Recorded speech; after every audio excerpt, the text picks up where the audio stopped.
Apa yang hadir sekarang kita makan itu karena ekspansi makanan luar masuk. Semakin banyak ekspansinya ya, termasuk beras salah satu yang mempengaruhi pola konsumsi orang Papua. Akhirnya kan tidak ada istilah kumpul makan-makan nasi, tidak ada. Orang pasti kumpul makan-makan papeda.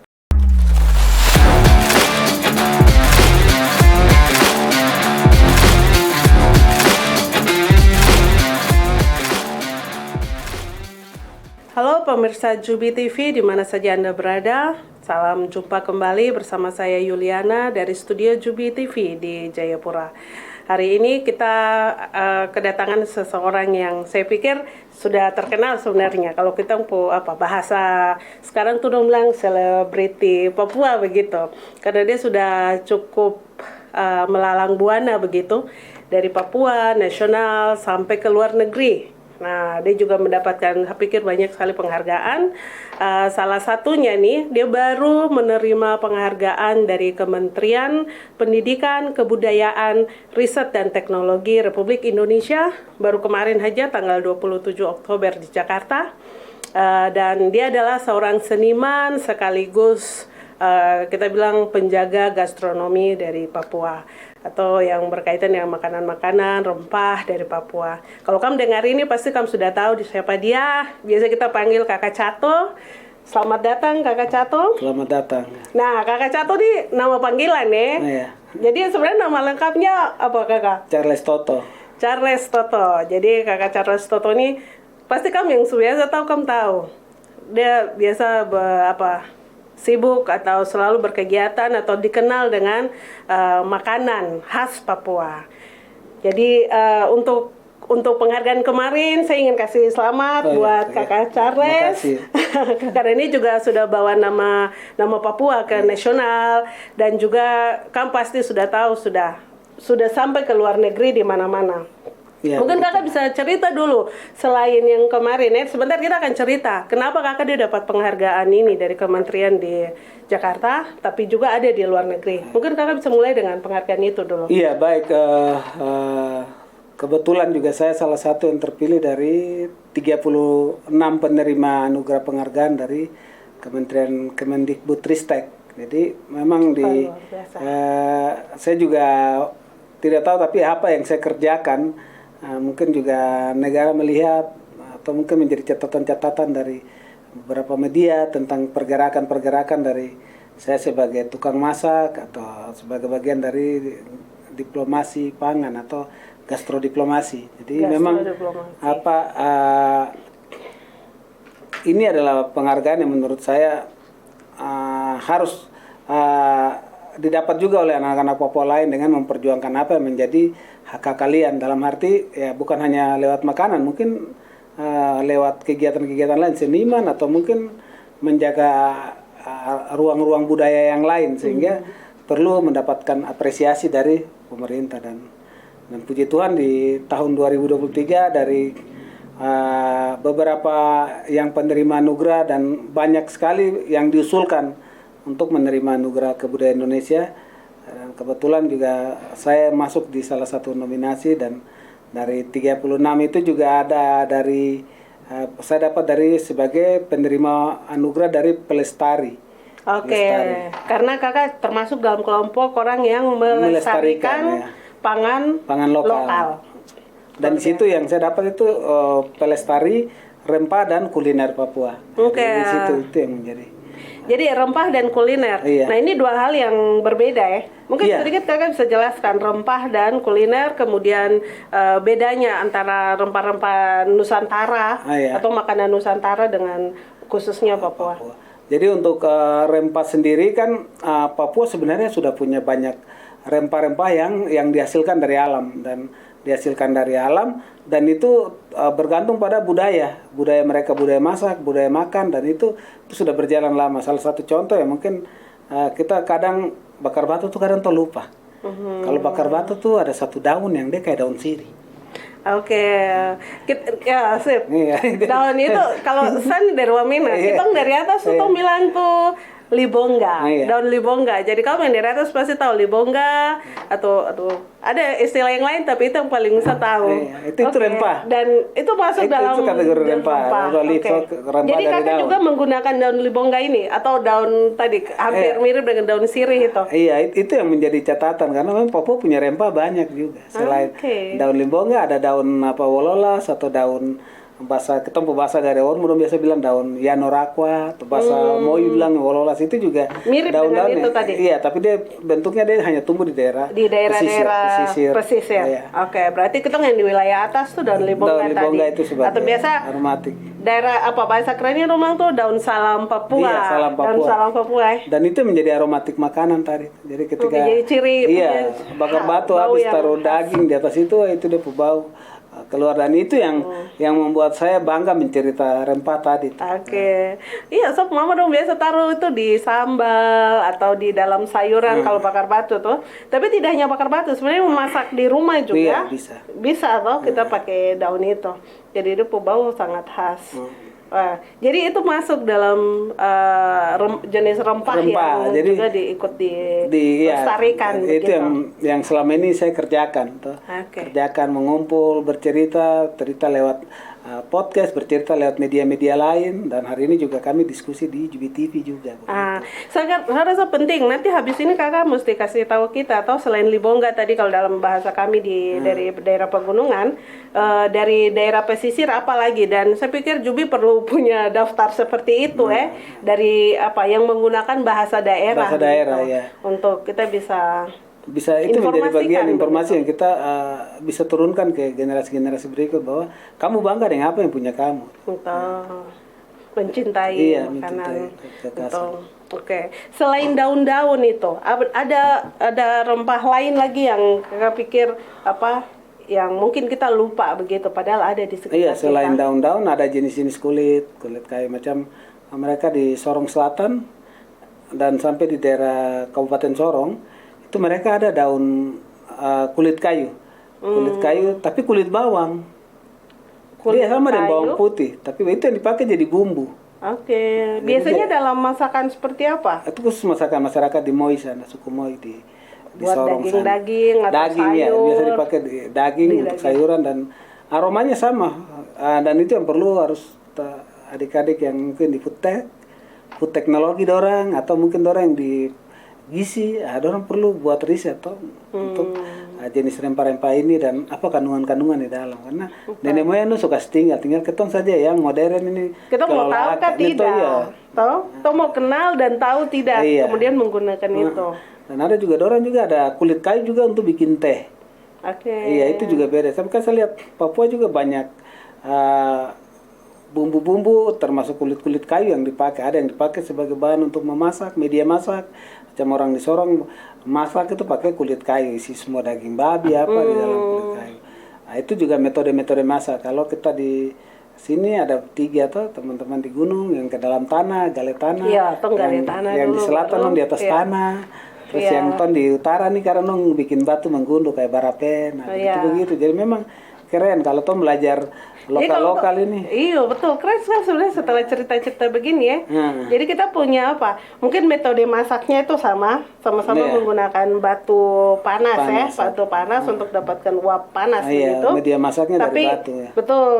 Cuman dia punya cara sedikit. Caranya beda-beda. Beda tadi ya. Kalau tong di atas kan tong kubur dalam tanah. Iya. Dan Dan di selatan itu kalau di selatan itu di atas tanah kayak pizza begitu. Di selatan ulang sagu sep, itu. Tapi dong pakai aromatik pakai kulit kayu. Oke. Dong pakai kulit kayu, pohon kayu putih. Kayu putih. Iya, atau orang Jadi di sana tidak semua bilang kulit bus. kayu. Tidak semua kulit kayu. Nah, jenis kulit kayu apa itu juga perlu kakak kasih tahu supaya nanti kalau teman-teman supaya kita bisa publikasi kayak bisa gitu kan. explore juga, bisa explore. Kami berharap dengan tayangan ini juga akan memacu adik-adik Papua juga lebih bersemangat untuk mari kita cari Papua dari sudut pandang makanan seperti ini. Apa betul.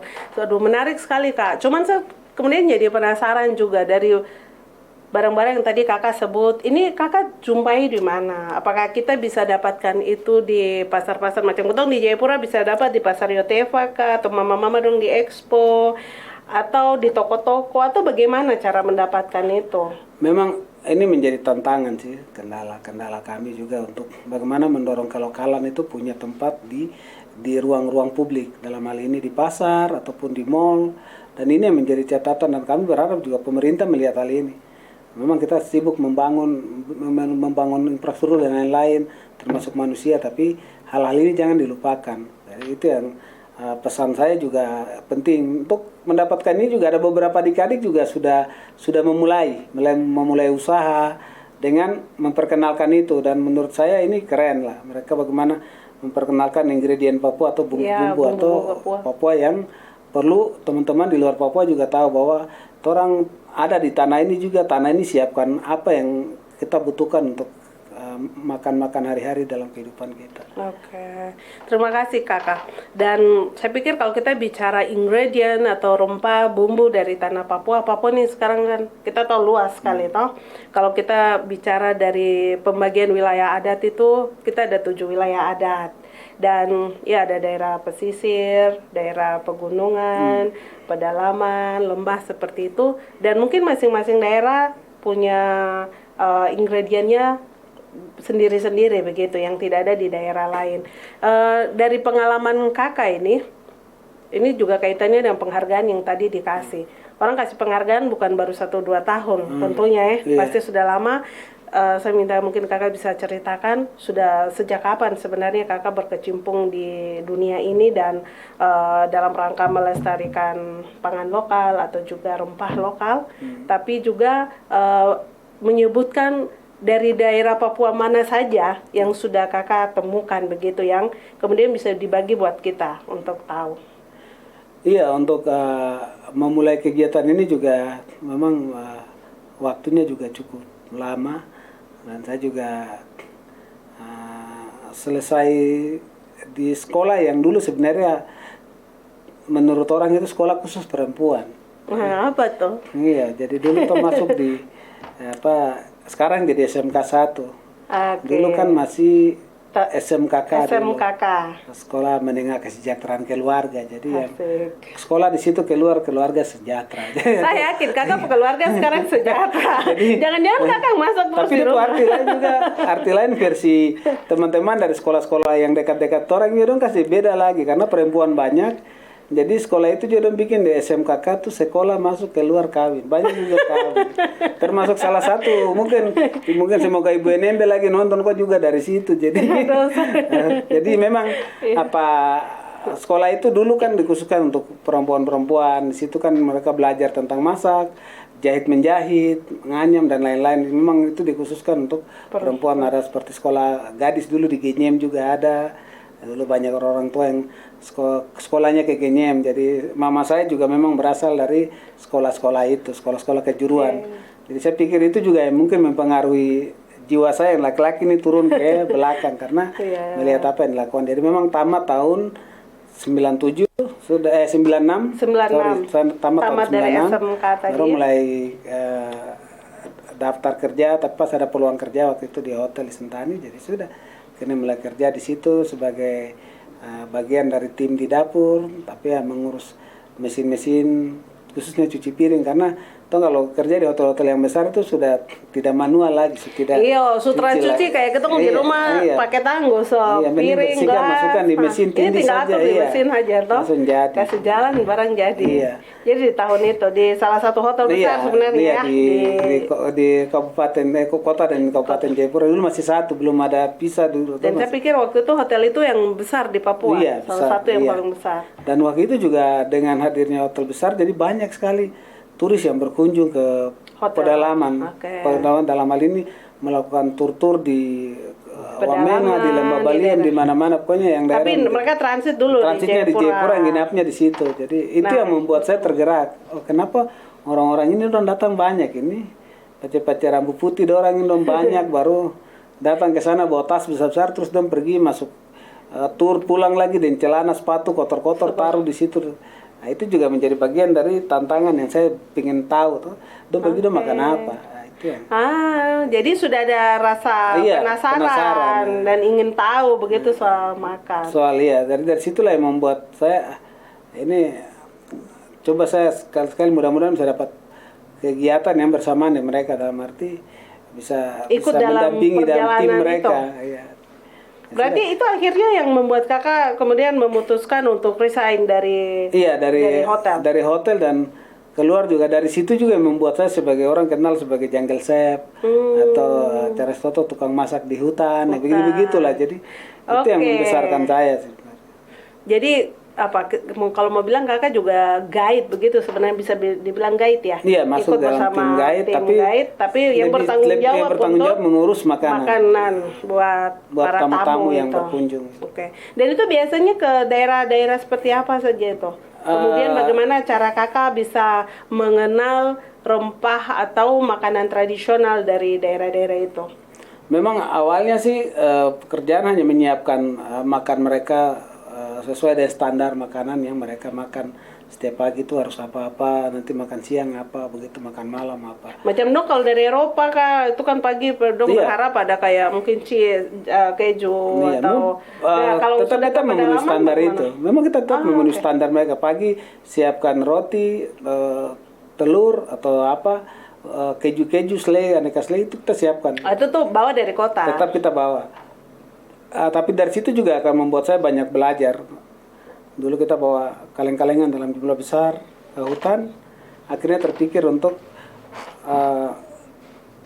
kaleng-kaleng itu kita olah jadi cetakan roti, jadi bikin bekas kaleng tuna. Menggunakan bahan-bahan yang dari ada, lokal ya. Terus kalau di pantai ya mungkin ton tidak bawa open, pakai media pasir sebagai media masak, toh.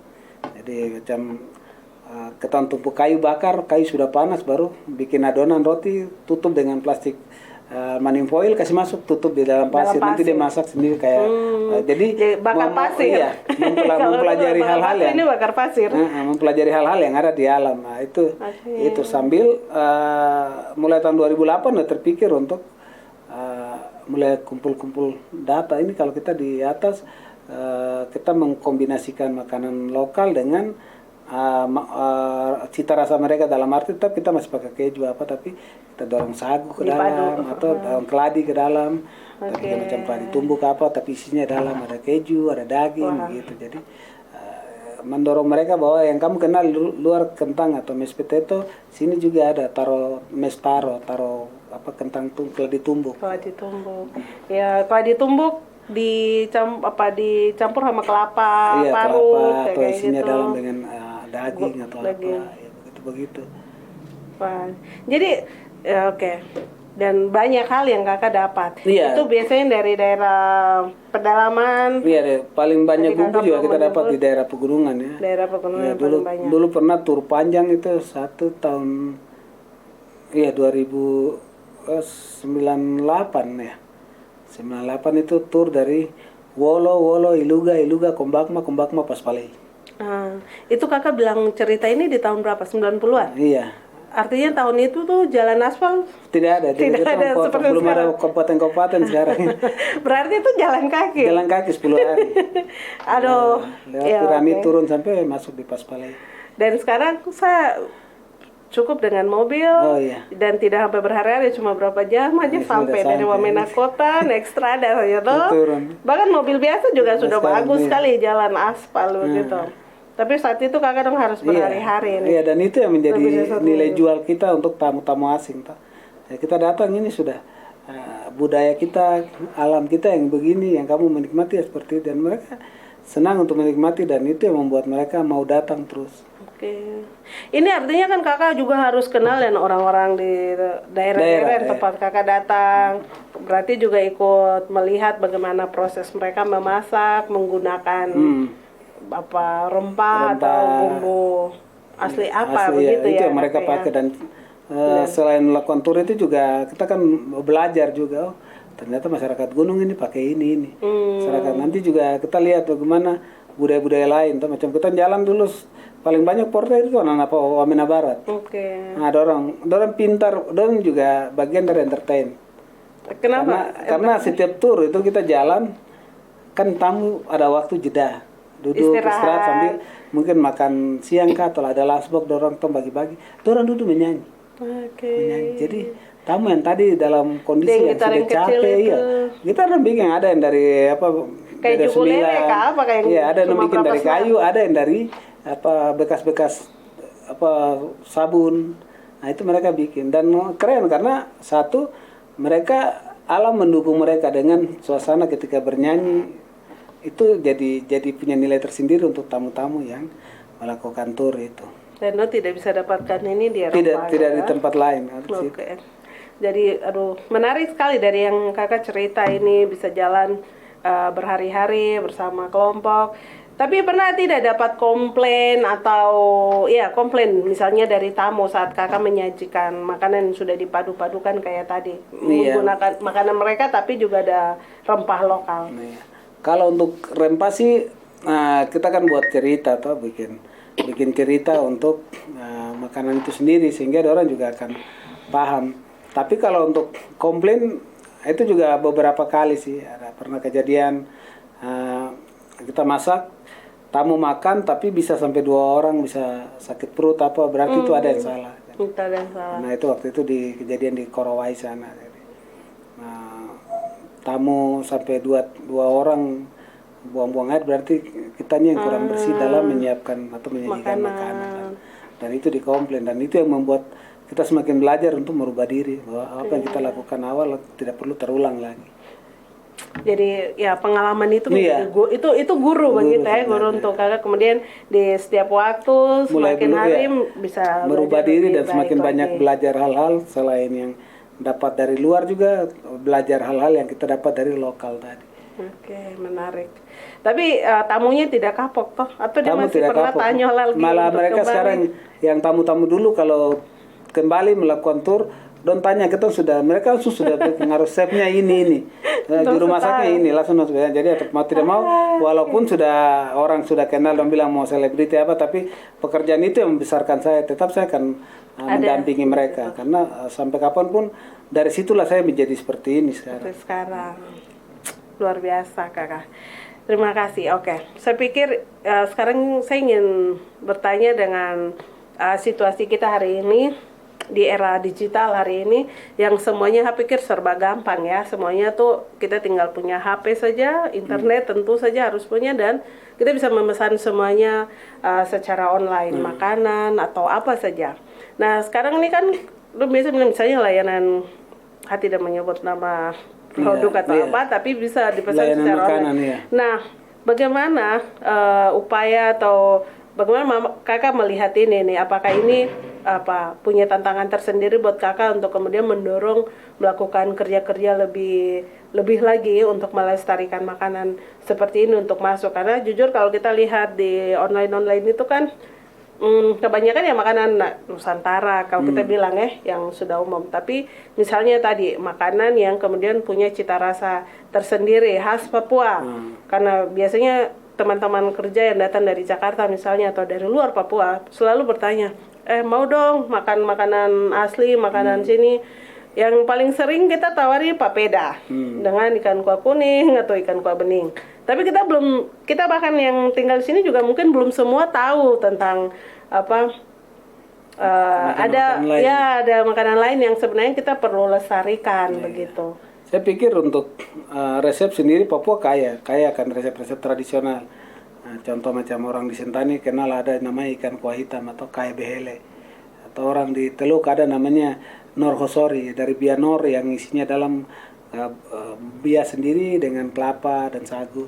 Itu keren sih sebenarnya. Ada beberapa resep seperti swamening dari Genyem, atau mereka yang dibiak dengan bakar batu atau pokem, mereka masak hampir seperti wajik. Itu keren sekali makanan-makanan itu dan ini yang menjadi tantangan untuk anak-anak muda. Kami berharap dengan hadirnya acara di Jubi TV ini mungkin adik-adik yang menonton, kamu mau melakukan itu atau mau mengerjakan itu, kami siap bantu sehingga tadi tantangan-tantangan untuk berhadapan dengan dunia digital yang semakin hari semakin berkembang. Perlu juga makanan lokal kita dorong ke situ. Jadi siapa yang mau mulai berusaha, kita akan mendorong sehingga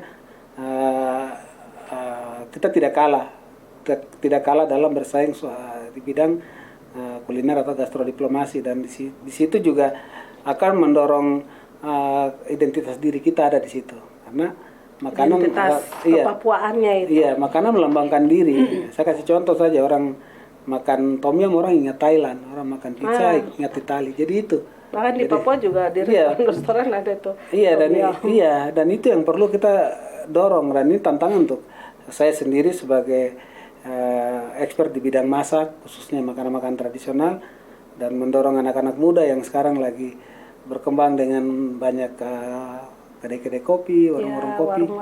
Nah, kalian jual itu, kalian dorong makanan lokal juga di situ. Bila perlu sampai tadi, kalau orang mau pesan online bisa pesan di situ, sehingga dengan begitu orang akan tahu bahwa ketika kita datang di sini kita tahu bahwa orang di Jayapura berarti biasa makan norhosori, berarti orang yang biasa ada khususnya di kota Jayapura, dan orang di Sentani makannya ini, dan itu perlu didorong sebagai bagian dari diplomasi pangan dari anak-anak muda Papua. Bicara itu dari pandangan kakak, kenapa penting untuk kita anak-anak muda khususnya ya di era sekarang melestarikan tadi makanan-makanan yang kakak sebut? Kan kalau mereka pikir sudah ada kok yang gampang di warung, tinggal pesan makan jadi misalnya. Tapi kenapa penting ini untuk makanan-makanan lokal, kuliner lokal Papua juga ikut dilestarikan? Kenapa hal ini dirasa penting? Karena semua makanan yang hadir semua dari kelokalan, yang masuk dari luar juga kelokalan. Lokal mereka yang mendorong menjadi bagian dari makanan dunia, makanan orang lain yang ketika datang ke satu daerah mereka akan paham itu. Dan ini yang menjadi catatan kita untuk mendorong diplomasi pangan itu sendiri, karena kita tidak kuat mendorong itu berarti kita akan tergerus, karena apa yang hadir sekarang kita makan itu karena ekspansi makanan luar masuk. Semakin banyak ekspansinya ya, termasuk beras salah satu yang mempengaruhi pola konsumsi orang Papua. Akhirnya kan tidak ada istilah kumpul makan-makan nasi, tidak ada. Orang pasti kumpul makan-makan papeda, karena papeda sudah jadi nomor 2. Jadi makanan yang tidak bersaing. Padahal itu makanan yang menjadi bagian dari membentuk karakter manusia. Orang di pantai nih, orang di rawa ini, orang di danau ini, don dibentuk manusianya karena tanaman itu. Itu yang menghidupi mereka. Karena menurut saya juga sagu satu tanaman yang menghidupi kebutuhan 4 yang paling kehidupan primer ya, sandang, pangan, papan, termasuk ekosistem. Sagu dia memenuhi itu semua. Dari sagu bisa bikin baju, dari sagu bisa bikin rumah, dari sagu bisa bikin sumber karbohidrat, dan yang terakhir dari sagu sebagai sumber di mana menghasilkan ekosistem. Dari sagu tumbuh ada air di situ, untuk kita juga manusia minum, ikan hidup, sayur paku juga hadir. Jadi kita harus mulai mempelajari filosofi dari tanaman itu sendiri. Khususnya mereka di gunung ya, anak-anak Wamena sekarang sudah lupa. Dulu kan keluar dari, ada tamu datang suka keluar IPR no kumpul di bawah. Iya, di Abu Panas. Abu Panas baru kasih tamu. Saya masih dapat itu kalau Mama Adham mau suka bikin. Iya, saya juga mau bikin. Iya, dan itu keren, dan itu yang bisa dibawa sebagai bagian dari makanan. Makan diplomasi makanan. Ketika anak-anak sudah berjualan tuh, anak-anak di atas karena kopi banyak dari gunung, jadi itu bikin pere bakar tadi tuh taruh di oven kah, kasih panas baru potong-potongnya taruh dengan kopi. Asik, aduh enak sekali. Jadi ingin makan ubi bakar di Abu tuh. Jadi itu kan sederhana, bagaimana kita mendorong yang lokal itu bisa bersaing. Iya. Jadi yang selama ini mungkin mama dong pakai tungku, kita sekarang sudah ada oven, jadi itu panggang di oven toh. Setelah panggang, kenapa ubi Cilembu bisa jadi top? Karena mereka berjuang dorong. Kenapa kita punya ubi yang varietasnya banyak di lembah di atas atau di gunung-gunung seputaran daerah pegunungan sana itu bisa didorong sebagai tren makanan masa kini, begitu. Setuju. Harap sekali kakak bikin sudah satu event untuk itu supaya kita rame-rame bikin untuk kembali mencintai kita punya semuanya yang dari lokal. Iya, karena satu kita sekarang didukung nih peralatan yang modern toh. Nah, mungkin karena kalau bilang mau bakar batu di situ sedikit sulit. Tapi kalau kita mau penyajian bakar batu bisa juga, karena saya beberapa kali di acara IPP untuk negara-negara Pasifik bikin di Hotel Grand Hyatt Jakarta, saya bikin bakar batu dalam situ. Dalam hotel? Dalam hotel. Seperti apa kakak? Aduh, coba cerita dulu. Mungkin anak penasaran. Yang kita tahu bakar batu tuh, kok perlu gali lubang, kok perlu taruh batu, kayu, bikin api, kita harus berasap-asap, mandi keringat, terus taruh lagi di lubang yang sebelah untuk masak. Di hotel ini, hotel Tata Bakar kah? Hotel Tata Bakar. Oke. Jadi waktu saya bikin itu tuh kegiatan tuh khususnya negara-negara Pasifik semua dong hadir. Jadi itu DPR RI undang toh Chef Chato masak untuk mereka dari Fiji, Salomon semua datang. Baru saja orang dari Pasifik bawa bakar batu juga, kami juga sama toh. Tapi kita orang bisa bikin di hotel. Keren. Bagaimana? Coba dulu cerita. Itu saya bawa gerabah tuh atau apa? Orang Iya, Sentani bilang helai. Helai. Alat itu. Jadi itu saya pakai sebagai media masak karena itu terbuat dari tanah. Tanah. Jadi kita beli batu di Bintaro situ, ada batu-batu kecil dan jual. Nah itu yang saya panggang di ada Oven. perapian api yang dong biasa panggang itu. Jadi bakar sih tapi pakai gas. Oke. Bakar dia sampai merah, dari situ kita ambil. Baru mulai nyusun keladi, iris-iris dia kecil-kecil. Nah, terus susun lagi, tutup dia dengan daun. Di atasnya lagi kasih naik sayur-sayuran sampai ikan dan ayam. Jadi tetap sama. Bentuknya sama seperti yang ini, tapi kan sudah dalam bentuk kecil, jadi keren toh. Terus Jadi, kayaknya lebih cantik, Iya. lebih apa ya? jadi macam lebih meja menarik begini, ya. orang sudah taruh jadi 10 orang duduk makan di situ. Kak, itu bayar berapa untuk bikin gitu? Lumayan dibayar juga lumayan, tapi tidak bisa sebut angka. Jadi dan menurut saya itu, jadi tadi bicara soal tantangan ke depan bagaimana perkembangan dunia modern. Ya. Saya pikir itu solusinya begitu. Jadi kita orang yang lokal Kita tinggal perlu berpikir lebih kreatif. Iya, lebih gitu kreatif, ya, setuju. untuk Lebih kreatif memadukan. untuk memadukan yang tradisi menjadi modern, tapi tetap terjaga tradisi dan cerita-ceritanya, itu yang penting. Aduh, saya suka sekali. Aduh, ya. Saya berharap nanti kalau saya ke satu hotel, kemudian ada menu yang bilang menu bakar batu babi panggang. Sorry buat yang tidak makan. Iya. Atau yang lain lah, ayam mungkin, Bisa, kita ikan atau apa. bisa begitu. bikin kan. Di situ juga siapa saja boleh datang, tapi kita yang bagaimana membuat sehingga orang itu jadi betah. Di situ juga kau mau makan, kau punya yang babi di situ, ya di situ juga ada ayam. Tapi ayam. bagaimana kita mengemasnya sehingga dia. orang juga datang merasa ini ya cerita budaya juga bisa disajikan di acara-acara main dining room atau acara-acara istimewa atau jadi pejabat atau siapapun yang makan jadi percaya diri tempunya. Asik. Itu adalah ini tempuhnya. Iya. Dan itu kalau kita dengar dari cerita kakak tadi ini kan kayaknya lebih simpel gitu. Yang penting bahan utamanya ada. Dan kita tidak terlalu banyak butuh kayak bumbu atau apa begitu. Harus kupas ini itu. Iya. Karena Itu menurut apa yang saya belajar bahwa untuk cita rasa Papua itu banyak dikeluarkan dari hasil bahan bakunya. Contoh daging babi. Kita tidak punya bahan banyak untuk mengeluarkan karena yang kita dapat rasanya itu dari daging itu sendiri. Rasanya dari ikan itu sendiri. Tinggal dipadukan dengan bumbu-bumbu yang lain. Nah, sehingga rasa tadi itu keluar. Makanya itu yang dikategori makanan otentik. Jadi yang dia keluar itu sudah tidak kasih bumbu banyak dari bahan baku dan bahan utama. Jadi makanya orang bicara soal rasa itu rasa itu sudah. Jadi kalau orang mau berdebat kenapa tidak tambah ini? Karena kita rasa bukan campur rasa. Tompul lidah bukan campur lidah. Itu. Gitu ya. Asik. Begitu itu sih. Itu tompul kunci ada di sini. Asik. Menarik Kakak. Terima kasih banyak untuk itu. Jadi saya berharap nanti ke depan upaya-upaya untuk melestarikan punya makanan tradisional atau metode-metode masak kita ini yang cukup unik saya pikir ya. Itu juga kemudian bisa dikembangkan dengan atau dikemas dalam bentuk lebih modern tapi menjaga itu tetap tadi ceritanya ya. Tetap terjaga dan itu akan mendorong menjadi bagian dari bisnis besar ke depan di Papua. Dan kita akan dengan bangga bilang itu tumpul makanan, itu dari tumpul kampung kayak gitu ya Kakak. Terima kasih banyak.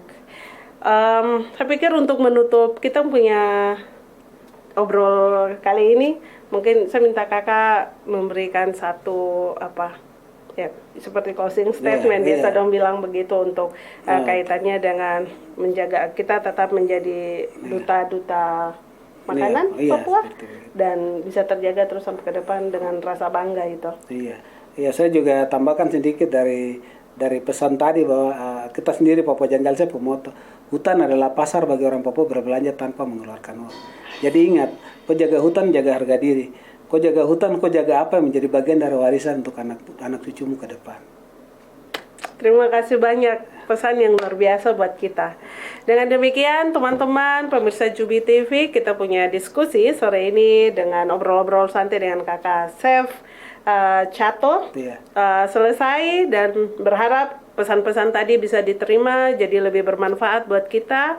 Dan sampai jumpa di episode podcast Jubi berikutnya. Selamat sore. Terima kasih Ya, Kakak. sama-sama.